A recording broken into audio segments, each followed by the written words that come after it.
को मालूम पड़ना चाहिए कि हिंदुस्तान की जनता क्या चाहती है। 4 पंक्ति पढ़ता हूँ कि 47 में गलतियां पहले ही कर चुके हो सके तो करी हुई गलतियां सुधारिए, दोस्तों से दोस्ती निभाइए जी शौक से, पर दुश्मनों के आगे ऐसे हाथ ना बढ़ाइए। वो सीमाओं पे सरेआम गोलीबारी कर रहे जो, उनको मेहमान बना घर ना बुलाइए। वो लाहौर जाने का शौक चढ़ा है जो दिल्ली वालों, पहले कराची पे तिरंगा फहराइए। लाहौर जाने का शौक चढ़ा है जो दिल्ली वालों, सावन बरस जाए रक्त की बौछार, कहीं दिग्गजों को छोड़ के दिशाएं डोलना पड़े। आज सावन का अंतिम सोमवार है और शायद हमारे डॉक्टर साहब शिव भक्त हैं और थोड़े बहुत संस्कार मेरे अंदर भी हैं। इन्होंने मुझे बताया कि सोमवार के दिन भगवान से जो मांगो वो सफल हो जाता है। मैं क्या मांग रहा हूँ, जरा मोहर लगाना कि सावन बरस जाए रक्त की बौछार, कहीं दिग्गजों को छोड़ के दिशाएं डोलना पड़े। रुधिर की बाढ़ कि रुदन की बाढ़ आए, सारा पाप डूब जाए, चंडिका को चाहे रुंड माल तोलना पड़े। और मानचित्र पे न कहीं नाम हो आतंकियों का, मानचित्र पे न कहीं नाम हो आतंकियों का, शिव को भले ही अपने नेत्र खोलना पड़े। वो सबक सिखा दो जरदारी जी के बाप को भी, वंदे मातरम जय हिंद बोलना पड़े।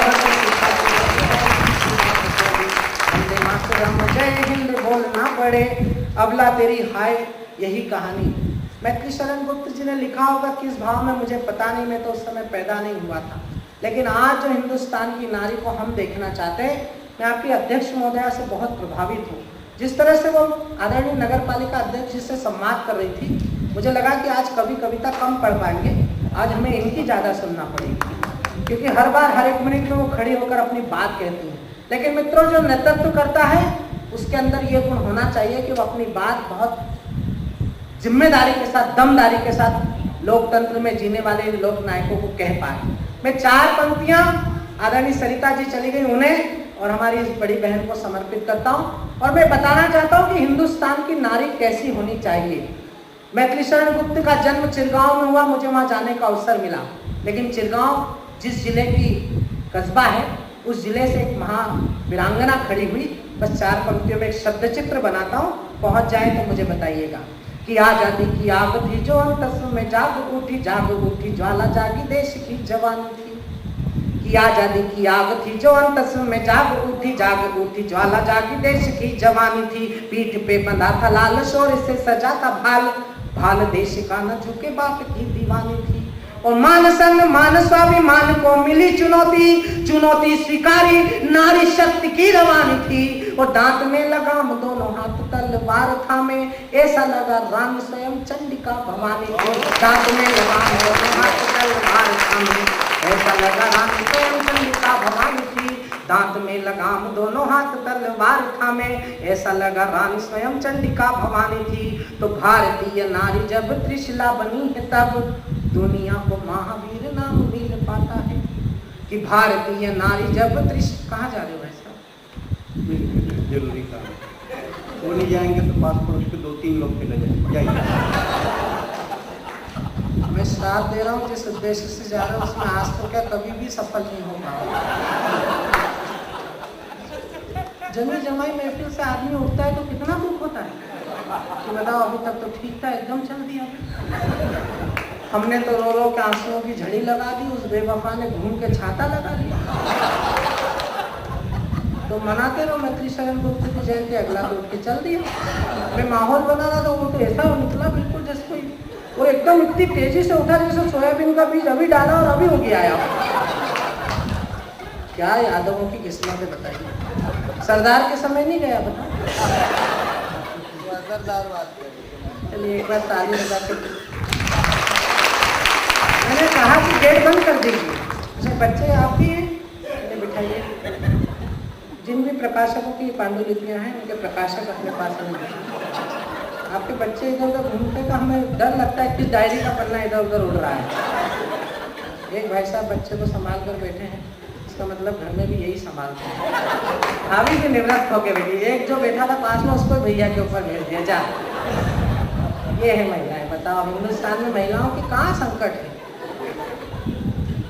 कौन कहता है नारी भारत में अबला है, इंदिरा ने दुनिया से लोहा मनवाया है।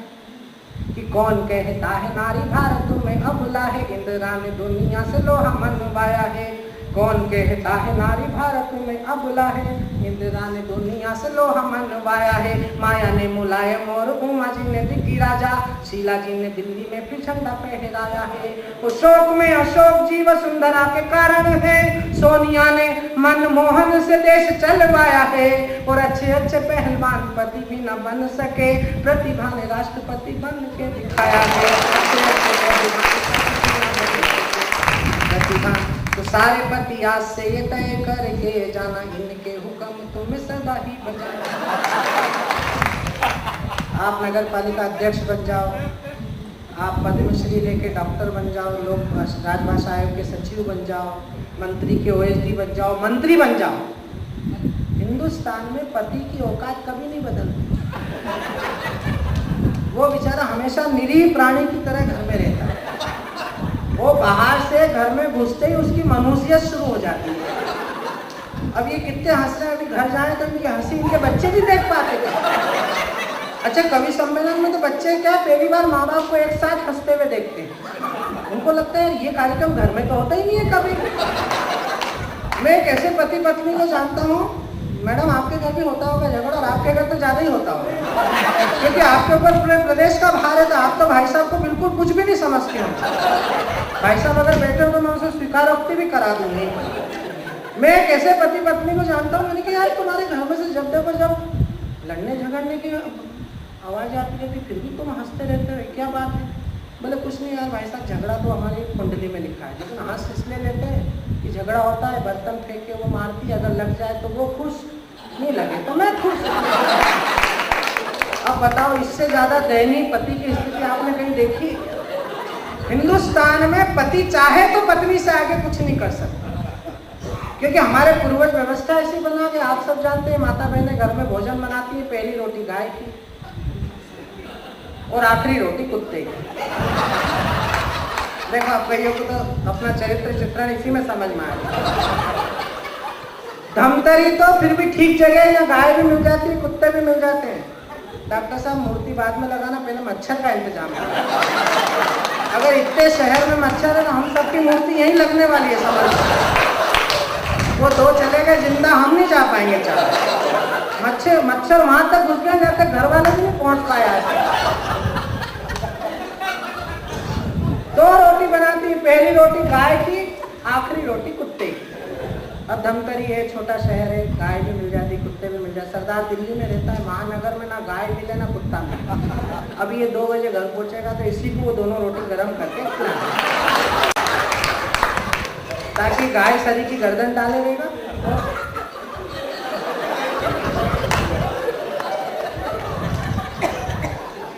सारे पति आज से ये तय करके जाना, इनके हुक्म तुम्हें सदा ही बजाना। अच्छा, मैं एक बहुत बारीक ऑब्जर्वेशन आपको सुनाता हूँ।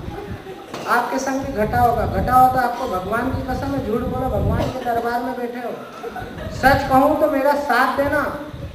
हिंदुस्तान का पति कितना ही दिन भर का थका हारा घर में जाए, अभी हम भी 3 दिन से गाते रोते फिर रहे हैं, 7 तारीख तक गाएंगे, खूब सारे पैसे ले जाके घर पे रखेंगे अटैची भर। वो पत्नी ये नहीं पूछेगी कैसा रहा प्रोग्राम, यात्रा में कोई कष्ट तो नहीं हुआ। आप भी घर जाते होगे राजनीति के सारे व्यवधानों से, हॉस्पिटल से बाहर व्यवसाय व्यापार करके, घर में जैसे ही घुसता है पति, वो भवानी अंदर बैठी रहती है, दिन भर से टीवी सीरियल में रिमोट में बटन दबाती है। पति को आते देखते ही उसकी भाव भंगिमाएं चढ़ जाती है, रात में पूछती क्या बनाऊं? पति सोचता है शादी से बेवकूफ़ी बना रही है मेरे को इतना, लेकिन वो फिर प्रश्न दो क्या बनाऊं? अच्छा, वो बेचारा दिन भर का पहले ही गन्ने सरी का चुसा है, लेकिन उसको कोई दिक्कत नहीं, वो तो क्या बनाऊं? 2-3 बार वो भी बर्दाश्त करता है, चौथी बार में कहता था आलू गोभी बना ले। बोले वाह, कल तो बनाई थी। दाल चावल बना ले। बोले रोज रोज दाल चावल। भिंडी बना ले। बोले बच्चे नहीं खाते हैं। आखिरी में वो बनाती है जो उसको बनाना है। क्यों राठी जी, सही बात है ना? ताली बजाओ।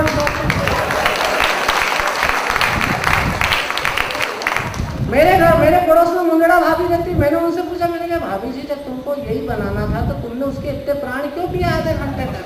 बोले कुछ नहीं भाई साहब मैं तो इसको इसकी औकात बता रही थी कि तेरी इतनी भी औकात नहीं कि तेरे घर में तेरी मर्जी से चला। भाभी को कितना मजा आ रहा है।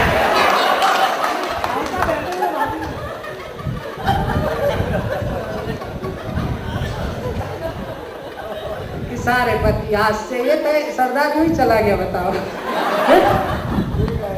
कि सारे पति आज से, अरे ये तो हमारा बच्चा है। कि सारे पति आज से तय करके जाना, सारे पति आज से ये तय करके जाना, इनके हुक्म तुम्हें सदा ही बजाना है। नारी ये प्रधान सारा देश सोने जा रहा है, प्रीत वाले गीत तुम्हें इनके ही गा। अब की वार्ड देख लेना, 50% आरक्षण होने जा रहा है। हो गया ना? किस वार्ड से लड़ना है? मूर्ति उसी वार्ड में लगेगी। सारे पति आज से तय करके जाना, उनके हुक्म तुम्हें सदा ही बजाना है। नारी ये प्रधान सारा देश होने जा रहा है, प्रीत वाले गीत तुम्हें इनके ही गाना है। और दिन को ये कभी कभी रात कहने लगे तो आपको तुरंत तारे गिन के बताना है। और 2 पल की देरी यदि की अगर तो समझो कि घर में भी राष्ट्रपति शासन में घुमाना है। आइए मैं कविता आपको सुना देता हूँ, और कविता इसलिए सुना देता हूँ कि इस समय हिंदुस्तान में सबसे आवश्यक कविता है। हिंदुस्तान में बार बार जो खबरें आ रही हैं अन्य प्रांतों से, भला हो मध्य प्रदेश और छत्तीसगढ़, राजस्थान का, जहाँ की जनता इतनी समन्वय के साथ रहती है, लेकिन मित्रों हिंदुस्तान को हमें छत्तीसगढ़ बनाना है, हिंदुस्तान को हमें मध्य प्रदेश बनाना है, हिंदुस्तान को हमें राजस्थान बनाना है। मैं 4 पंक्तियां एक महाकवि के पुण्य स्मरण में खड़ा हूं, एक कविता की भूमिका में रखना चाहता हूं कि हिंदू हो तो हिंदू रहो, जय जय श्री राम कहो, मन की भावनाओं का सम्मान होना चाहिए। हो मुसलमान दो अजान गूंजे आसमान, वतन परस्ती का मिजान होना चाहिए। और सिख पंथी हो तो गुरु ग्रंथ को करो प्रणाम, गोविंद सिंह सी राष्ट्र भक्ति शान होनी चाहिए। और वतन की आन बान शान पे कोई आँच हो तो दिल में सबसे पहले हिंदुस्तान।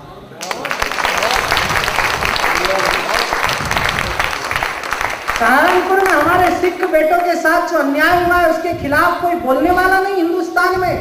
मैं कहना ये चाहता हूं कि गांधी के इस देश में भी अब वो समय अब आ गया है, गोलियों की भाषाओं से बात होनी चाहिए। लाड़ प्यार तो बहुत जता चुके हो इनसे, अब सीधे सीधे साफ साफ बात होनी चाहिए। चाणक्य के बेटे हो ये भूलते हो काहे साथी, चोटी में स्वाभिमान की गठान होनी चाहिए। और इस पार रह के उस पार की जो जय बोले उनसे 2-2 हाथ मुलाकात।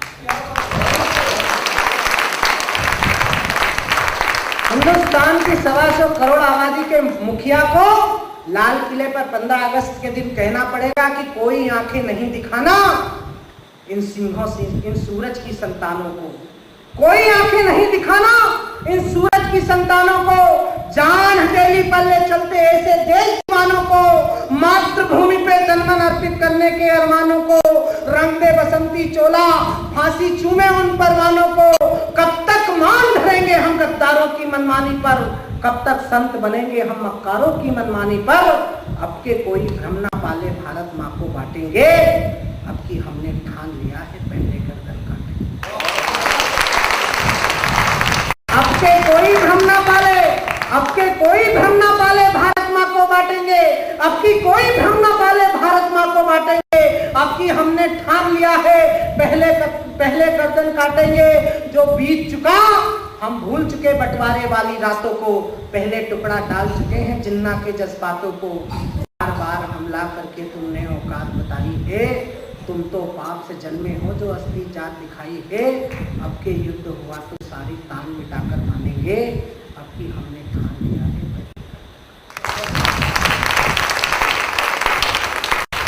अटल जी प्रधानमंत्री थे तब भी ये नवाज शरीफ था, इनको बुलाया था उन्होंने, फिर इसके बाद जनरल को बुलाया था मुशर्रफ को, ताजमहल दिखाया था, खिलाया था। मैंने कहा अटल जी इसको पागल खाना और दिखाओ, और आगरा के जूते और बताओ कि किस क्वालिटी के बनते हैं।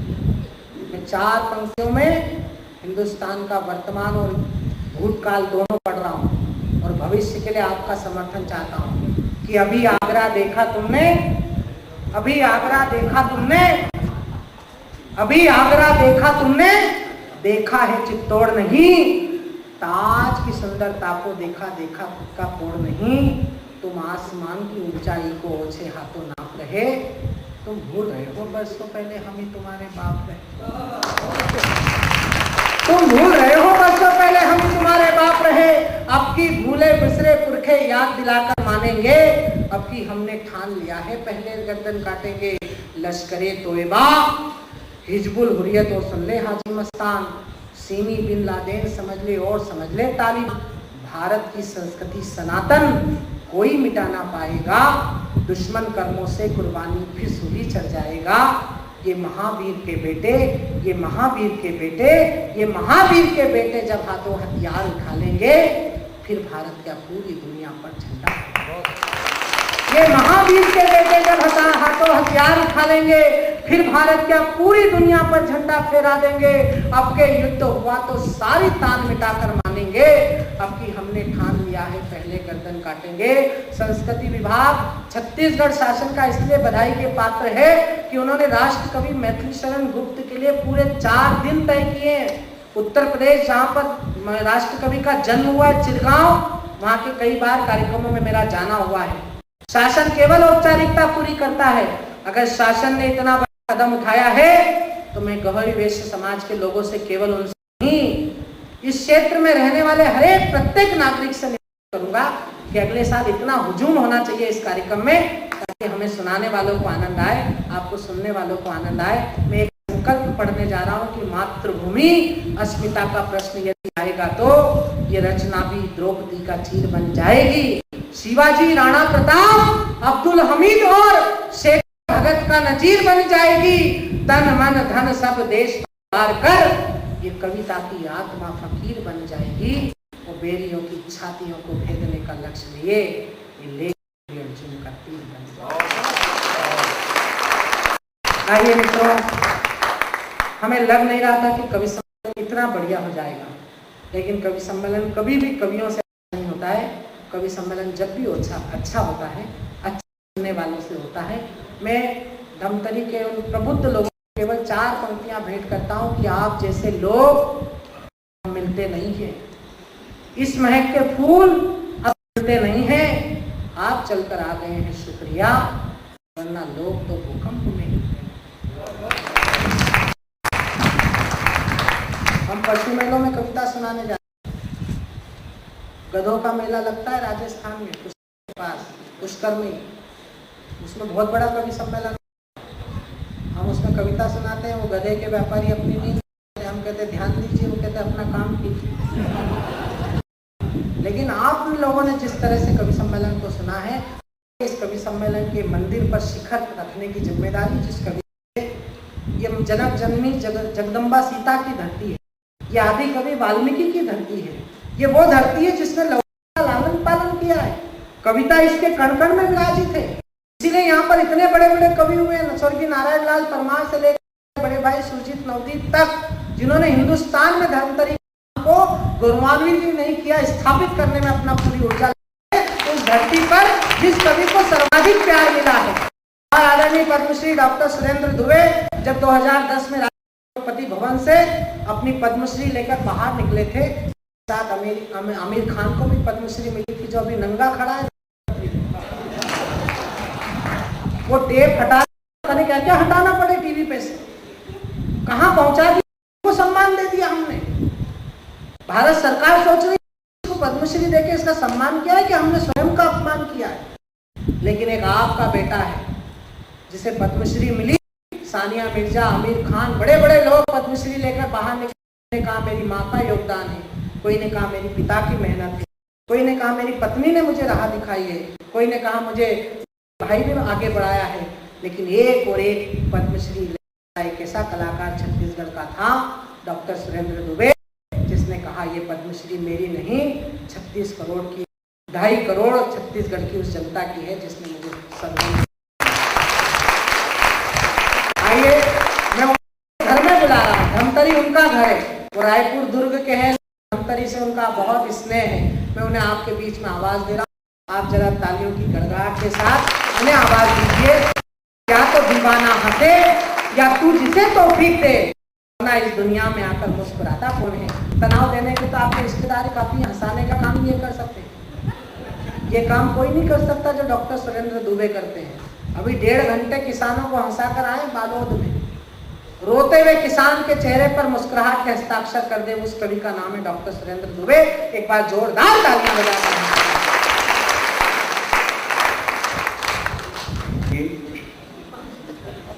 एक दो कविताओं पढ़ लेते तो खाली हो जाती, हम लोग शांति से घर जाते हैं, सुनते हैं। बहुत बढ़िया भाई शशिकांत ने काव्य पाठ किया, जिनके स्मरण के लिए कवि सम्मेलन किया गया है।